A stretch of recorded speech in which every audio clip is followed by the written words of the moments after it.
Clap. Bonjour.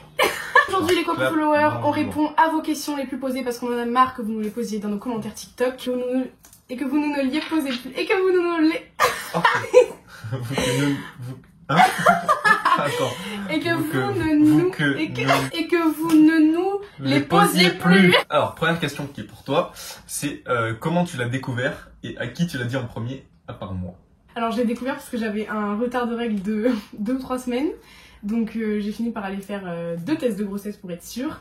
Elle me l'avait pas dit, hein, qu'elle avait un retard de règles et tout. Si, je te l'avais dit. Non. Et j'ai même une photo, vas-y, je la mettrai. Ok, elle me l'avait dit. Voilà. Et je l'ai dit à mon ancienne meilleure amie sur le moment dès que je l'ai appris, parce que je l'ai appris dans les toilettes de mon travail. À ce moment-là, je faisais la plonge. Donc le service après était sympa. Je l'ai dit ensuite à mes copines de la Tranche-sur-Mer parce que c'est là où mes grands-parents habitent.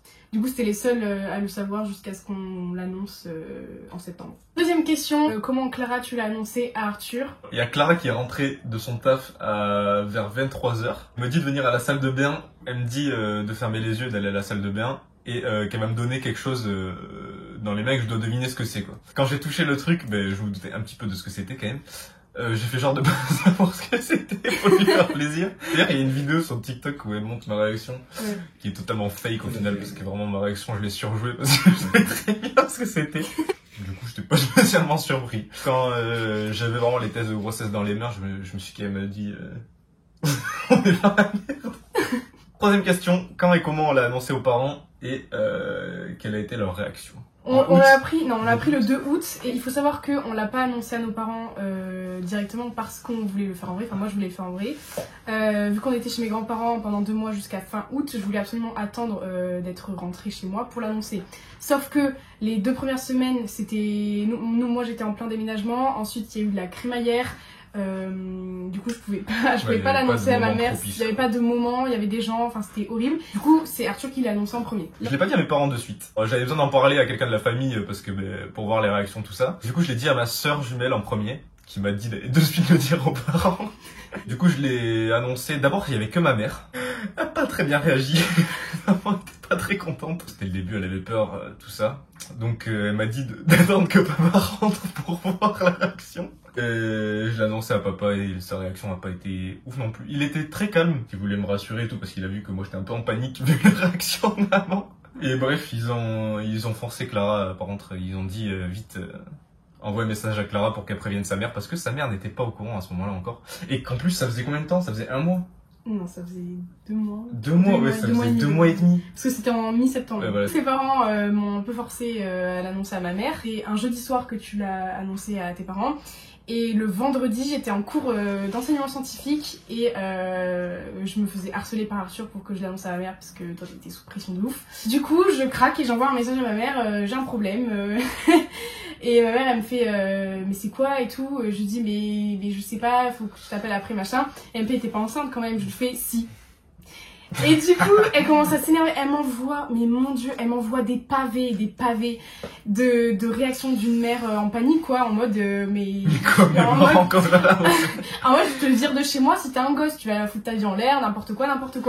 Bref, moi je sors d'enseignement scientifique, je me faufile, ma prof m'a même pas vue je crois. Après ma mère en pleurs, il pleuvait, j'étais sous la pluie comme ça, maman, mais je sais pas, machin, parce qu'ils comprenaient pas pourquoi je l'avais gardé pour moi aussi longtemps. Le truc c'est que tous les parents voulaient un peu me forcer à avorter. Donc là je me retrouve un petit peu seule au monde au téléphone parce qu'elles me prennent rendez-vous à l'hôpital pour voir pour avorter etc. Sauf que moi je savais que je voulais pas avorter. Je suis allée au rendez-vous l'après-midi même. Et là la première échographie et on y allait avec Arthur et voilà. Après donc on rentre le lendemain, le samedi parce que moi j'habitais sur mon lieu d'études à ce moment-là et on rentrait que le week-end. On rentre chez ma mère.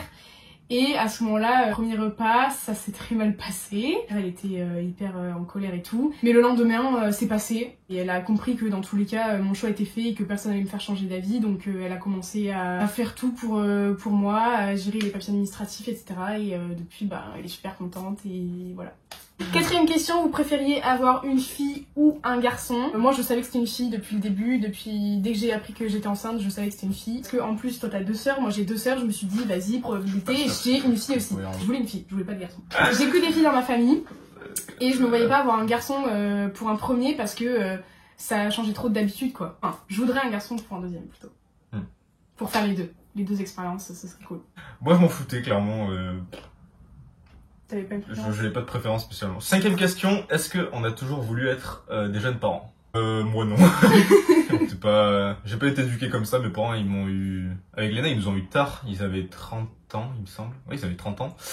Du coup j'avais jamais pensé avoir d'enfants jeunes avant d'être avec Clara du coup. Moi, c'est un peu plus compliqué. J'ai toujours aimé la maternité depuis toute petite parce que j'étais l'aînée de mes 2 sœurs. Donc j'ai toujours eu un peu ce côté deuxième maman. Après, mon père est mort. Mon père est décédé, donc j'ai pris un petit peu ce rôle de deuxième maman. Attends, recommence ta phrase, j'ai pas envie de rigoler quand tu dis ça. C'est pas Non, grave. non, moi je rigolais. Mais si, tu peux rigoler, frère, on s'en fout. Non. Mais moi, je m'en fous, je le dis en rigolant. C'est horrible, non, c'est horrible. Et après, mon père est mort. Pour moi, ça me paraissait évident, enfin depuis toujours, ça me paraissait évident que j'allais être maman jeune. Donc, j'osais pas dire que j'allais être maman jeune, genre vers 16 ans, mais dans ma tête, c'était comme ça, mais je disais toujours, oui, je serai maman jeune, mais à 25 ans, machin. Pour pas qu'on prenne pour une grosse tarée, et au final, c'est ce qui est arrivé parce que j'ai attiré cette situation à moi en y pensant tout le temps, quoi. Anecdote, quand j'étais en seconde, ou même en 3e et tout, j'étais en cours, j'imaginais avoir un enfant à ce moment-là, enfin, à devoir aller au lycée avec un gosse et tout. Donc moi, oui, je voulais être mère jeune. Donc 6e question, est-ce que vous avez reçu des jugements de vos camarades de classe ou encore de vos profs? Moi, j'ai pas eu de jugement à proprement parler en face de moi parce que du coup, j'allais plus trop en cours. Et dans tous les cas, je côtoie que ma classe, donc du coup, je sais pas s'il y en a eu. Je pense qu'il y en a eu, que ce soit dans ma ville, etc. Parce que j'ai eu des échos ensuite, mais jamais devant moi, j'ai jamais eu de remarques. Même ma classe s'en foutait, quoi. Bon, j'avais posé de questions par rapport à ça et tout. C'était plus dans mes classes de spé parce que je les voyais plus. En discuter, c'était sympa, mais sinon, le sujet venait pas à part avec mes potes, quoi. Pour les profs, j'ai jamais eu de remarques. Au contraire, j'ai eu des profs qui étaient grave investis, qui me posaient plein de questions sur ce que j'allais faire après, comment j'allais gérer, qui me proposaient de m'envoyer des cours en plus, etc. À distance. Ma vraiment surprise, c'était les chefs d'établissement, mon principal et mon principal adjoint, qui ont été vraiment adorables avec moi, qui ont directement accepté que je fasse les cours à distance, qui ont mis plein de dispositifs en place pour moi, de passer en première pour les oraux du bac, etc. pour que je puisse rejoindre ma fille après. Donc mon lycée a été vraiment adorable avec moi. J'étais un petit peu surprise, mais voilà, c'était trop bien. Moi c'était pareil que Clara.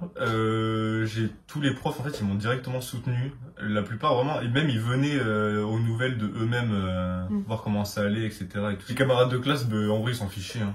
Tous mes potes ils étaient grave contents pour moi, tout ça, ils voulaient tout le temps des nouvelles. Dès qu'elle est née, ils voulaient directement la voir et tout ça, mais sinon après... Et je pense qu'on les a eu des gens qui nous connaissent pas déjà, et ou alors qui pas ouvertement, pas face à nous, quoi. Surtout généralement quand on est en face, quand on a quelqu'un, on arrive à lui expliquer la situation, et la plupart ils se rendent compte que en vrai on n'a aucun souci dans notre vie et qu'on peut subvenir à tous les besoins de Lise, donc bon, il n'y a aucune raison de nous critiquer, quoi. 7e question, comment est-ce qu'on a géré les cours cette année? Et le bac du coup pour Clara. Moi les cours j'ai pas eu de problème parce que Lise est née le 20 mars. Il restait que 2 semaines de cours et les dernières semaines on a plus les amphis, on a juste des TD genre les sports, tout ça, du coup ça m'a pas posé de problème et derrière j'avais juste à réviser mes partiels donc moi ça m'a pas trop handicapé. Hein. Moi du coup j'ai suivi mes cours jusqu'à 7 mois et demi, un truc comme ça. J'ai arrêté d'aller en cours aux vacances de février parce que j'ai le chien qui aboie. C'est pas grave, on est dans la nature. Parce que j'en pouvais plus, quoi. Surtout que j'habitais pas chez moi à ce moment-là, j'habitais chez une dame chez qui on était en colocation, quoi. Je rentrais que les week-ends et il fallait que tous les vendredis, tous les lundis, je me trimballe ma valise énorme pour la semaine. Donc ça me faisait plein de trajets. Je rentrais pour manger à midi chez moi, etc. Enfin, j'en pouvais plus, quoi. Même si j'avais un petit ventre, c'était assez handicapant et assez prenant en énergie. Donc je suis passée en distanciel. Vacances de février, je suis plus revenue en fait. Je suivais que mes cours de spé, c'est pas bien, je sais. Toutes les autres matières, je les ai un peu zappées. C'est-à-dire que je suis en non noté pour le 3e trimestre. Mais comme j'ai validé mes 2 premiers et que mes notes correspondaient à mon niveau, ils m'ont pas saoulé mon lycée, ils m'ont mis juste non noté partout et puis voilà, quoi. Est-ce qu'on continue les études et si oui, qu'est-ce qu'on va faire? Donc moi j'ai toujours voulu faire une licence de psychologie. L'université de Toulouse propose un enseignement à distance. Du coup je fais une licence en distanciel de psychologie avec l'université de Toulouse. Moi je vais faire soit un master MEF, soit un master en psychologie, parce que moi mon objectif c'est d'être thérapeute. Je vais continuer le STAPS, il me reste une année là, ma L3 pour finir ma licence. Après mon objectif du coup c'est d'être pompier. Voilà. Mais j'attends de finir ma licence pour pouvoir passer le concours et être pompier professionnel. Et l'année prochaine, je vais être pompier volontaire pour avoir un concours plus simple. Deuxième question, comment vous faites financièrement? Un bébé, c'est un gros budget, non? Très bonne question. Je réponds, on pense que c'est qu'une question de mode de vie. Par exemple, nous on est aux couches lavables, donc c'est un investissement pour le long terme, quoi. Ça nous fait économiser énormément d'argent sur jusqu'à la propreté. J'allaite exclusivement, donc il n'y a pas toutes les boîtes de lait à payer. En plus, on s'est fait offrir tous les vêtements de naissance 3 mois et même 6 mois. On s'est retrouvé vraiment avec trop d'habits alors qu'on n'a pas payé un seul, quoi. Après, il y a la prime de naissance, donc c'est plus de 1000 €. Avec ça, on a acheté la plupart des choses. En fait, on achète tout d'occasion, donc déjà ça réduit beaucoup le budget. Donc c'est pour ça qu'on dit que c'est un mode de vie. Le cododo on l'a payé 50 €, la poussette on l'a payé 50 €, le cosy 50 €. Et là actuellement on a quasiment zéro frais mensuel, quoi. On dépense rien du tout pour notre fille. Ça peut être un gros budget un bébé, mais enfin, ça dépend si du mode de t'achètes vie. tout neuf Ouais, et voilà. tout ça, quoi. Ça aurait été cher si t'allaitais pas et si on n'avait pas les couches lavables. Ouais. Là, ça serait vite devenu cher.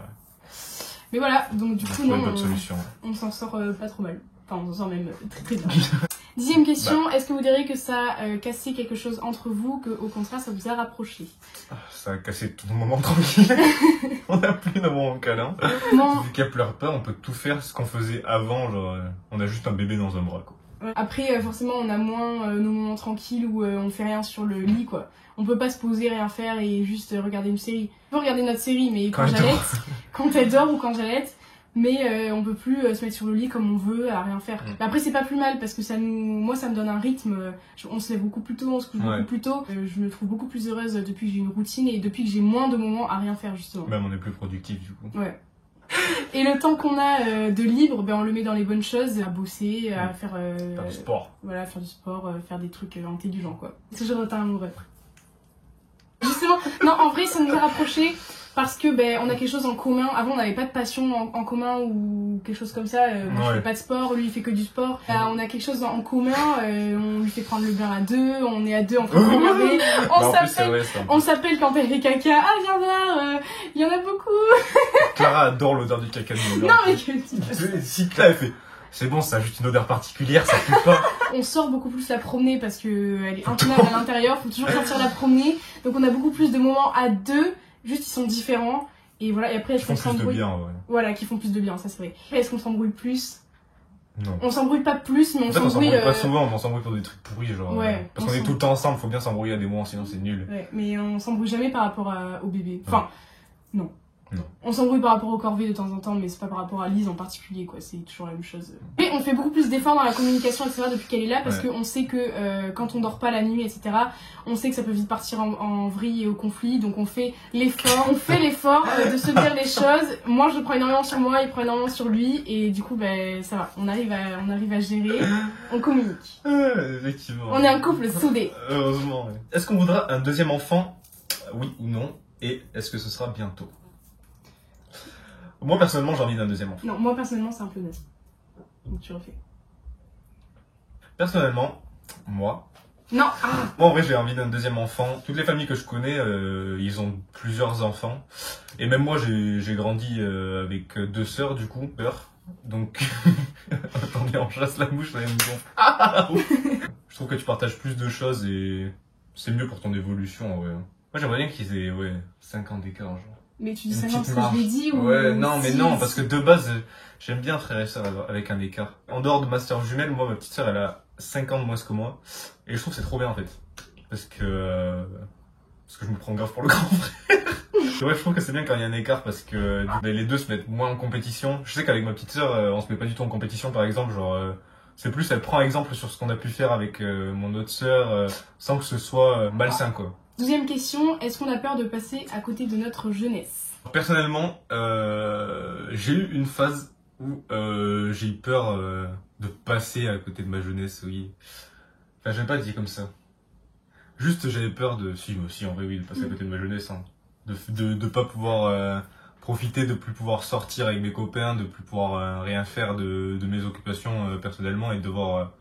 tout dédié à notre fille du coup. Ça a duré un petit moment pendant la grossesse quand même, ce petit côté d'appréhension parce que l'échéance elle arrivait, elle était de plus en plus proche quoi, c'était bientôt 9 mois. Et au final Depuis qu'elle est née, ça change rien. C'est ce qu'on a dit tout à l'heure, hein, ça change rien. Je vois souvent mes copains, je vais à la salle, je peux quand même aller courir, je fais mon sport. Même quand je suis ici, je peux faire mon sport. Franchement, limite, je pense que je ferais moins de choses si il n'y avait pas Lise. Parce que du coup, depuis qu'elle est là, je sais pas, je me suis remis à lire. Parce que dès qu'on a un temps de pause, je fais un truc productif, alors qu'avant... je pouvais passer mes journées à glander dans un lit à rien faire, quoi. Là, je sais pas, je me sens obligé de faire quelque chose. Parce que sinon, j'ai l'impression de pas profiter de mes moments où j'ai pas le petit gremlins, quoi, tu vois. Du coup, non, clairement, j'ai pas peur de passer à côté de ma jeunesse. Même limite, je pense que ça l'embellit. Ça nous prépare à la suite, ça va pas nous faire une grosse coupure ou quoi que ce soit. Ouais. Je pense que vraiment, ça nous a fait prendre en maturité. Enfin, moi, personnellement, ça m'a fait prendre en maturité, ça c'est sûr. Personnellement, ça m'a fait prendre en maturité, ça c'est sûr. Vu que mon père, il est dead. Arrête, gros, tu dis, moi, depuis que mon père est parti au ciel. Moi, depuis que mon père est décédé, du coup, pour ceux qui ont déjà vécu un deuil parental, on est propulsé dans le monde adulte, enfin l'innocence, etc. elle s'évapore un petit peu. Donc du coup, la vie d'adulte, comme j'étais l'aînée aussi, ça m'a pas tant choqué que ça, j'ai été déjà habituée. Donc la jeunesse pour moi, c'est tout ça en même temps, donc être maman, ça fait partie de ma jeunesse, et puis voilà, et puis j'arrive à voir mes copines aussi. Comme toi, je vois beaucoup plus mes copines depuis que j'ai Lise, parce que je veux que mes copines la voient, alors qu'avant, jamais j'allais envoyer un message à mes copines, dire on se voit, on fait ci, on fait ça. Alors que maintenant, j'ai beaucoup moins la flemme d'aller les voir, de revoir des copines que j'ai pas vues depuis 3 mois. Ma vie sociale, elle est beaucoup plus égayée depuis que Lise est là. Et après, pour les sorties, on n'est pas trop un couple... On n'est pas un couple qui sort énormément, donc sortir en boîte et tout, à chaque fois on a des commentaires comme ça, oui vous avez pas peur, vous gâchez votre jeunesse, vous pouvez pas sortir, c'est à ce moment-là qu'il faut sortir. Putain, non, c'est ce que je voulais dire. Parce que déjà on n'a pas d'argent à mettre en boîte pour l'instant, on n'a pas d'argent à mettre dans l'alcool. On profite très bien même sans sortir en boîte. Profite d'autre chose. Ouais. Question tant attendue par Clara. Est-ce que vous pensez que n'importe qui peut avoir un enfant à cet âge? Moi je vais juste dire non, clairement. Vraiment c'est... non. Tout le monde ne peut pas avoir un enfant à cet âge-là. Mais je vais laisser Clara détailler. Non, moi je déconseille fortement d'être parent à cet âge-là. J'ai une situation qui fait que on a pu se permettre d'être parent à cet âge-là parce que on a nos parents derrière, on a nos sœurs derrière, on a le contexte des études qui fait que on peut continuer même en étant parent, la situation financière pour, et il faut avoir les dispositions psychologiques, psychiques et mentales pour accueillir un bébé aussi. C'est-à-dire que moi j'ai toujours été dans la psychologie, etc. Je vais être thérapeute plus tard, donc je m'étais déjà intéressée à la psychologie de l'enfant. Et puis comme j'avais eu un désir de maternité très tôt, je m'étais déjà renseignée sur la plupart des choses qu'on rencontre aujourd'hui. Donc on était préparés, et j'ai préparé Arthur à ça déjà avant. Moi j'ai fait une thérapie les 3 dernières années de ma vie, donc j'ai pu être préparée à accueillir un enfant. Mais si on n'a pas la situation c'est pas du tout quelque chose que je conseille, quoi. En plus, Clara, elle a reçu énormément de messages de jeunes filles du coup qui sont enceintes et qui ont pas une situation... Qui veulent être enceintes à cet âge-là. Oui, qui veulent être enceintes ou qui sont enceintes même. Hein. Oui, voilà, parce qu'elles nous voient sur les réseaux. Et même plutôt, ça veut dire même jeunes, des filles de 13 ans. Hein. Quand elles n'ont pas la situation familiale, que les parents ne sont pas derrière, etc. Mais moi, je peux pas non plus répondre non, ne le garde pas. Ça fait un peu fais ce que je dis, pas ce que je fais. Mais encore une fois, moi, j'ai eu la situation pour. Ça veut pas dire que cette personne ne peut pas y arriver. Mais en tout cas, moi, je prends pas la responsabilité de dire oui, tu peux le garder, t'as cette force en toi. Non, faut avoir des gens derrière. Ok, 90% de la parentalité, ça va être toi et ton partenaire. Mais moi, 10% de ma situation, c'est grâce à ma famille, c'est grâce à mes sœurs, et je leur en suis infiniment reconnaissante. Et il y a aussi plein de commentaires qui disent que avec Clara, on promouvoit cette idée d'avoir un enfant jeune, qui est faux. En fait, on n'a jamais incité les gens à avoir un enfant jeune, mais forcément, on montre les bons côtés sur les réseaux. On montre, à part quand elle rigole ou quand elle sourit, tout ça, qu'elle est joyeuse et qu'il y a des trucs rigolos qui se passent. Enfin, je veux dire, on va pas poster sur TikTok à un moment où elle pleure. On va pas poster sur TikTok à un moment où à 4h du mat, elle pleure, elle est en train de se réveiller, c'est dur, on est juste crevé, on a envie de dormir, ou alors à 7h quand il faut aller la balader parce qu'elle veut toujours plus dormir. Enfin, on peut pas poster ce genre de choses, ça sert à rien, quoi. Oui, on n'a pas trop de... Enfin, tu dis on montre le bon côté, mais on n'a pas trop de mauvais côtés non plus parce qu'on est épaulé. Voilà. Après, évidemment, après les gens s'en doutent qu'il y a des mauvais côtés, qu'elle pleure, que des fois c'est dur, etc. Mais on n'a pas, parce que souvent on dit, oui, mais les gens répondent à des commentaires qui disent je veux un bébé maintenant, etc. Qui disent oui, mais elle montre que les bons côtés, machin. Mais en même temps, on a franchement que des bons côtés. Enfin, notre situation est vraiment impeccable. On n'a pas de gros soucis, on n'a pas de soucis financiers, on n'a pas la tête en burn-out parce qu'on a un travail, machin, une maison à gérer, parce qu'on est chez nos parents et que nos parents sont ok avec ça. Mais si vous voulez prendre un appart tout seul, travailler, etc., que vous n'avez même pas votre partenaire. Alors, faut être vraiment très courageux. Hein. Celles qui sont maman toutes seules, ça doit être dur. Hein. J'ai fait ma petite phrase de fin. Tranquille. Tu m'écoutes? Si tu continues d'être grognon, on te laisse ici. D'accord? Ouais, regarde-moi dans les yeux quand je te parle. Fais un sourire ou tu rentres pas à la maison. Ça fait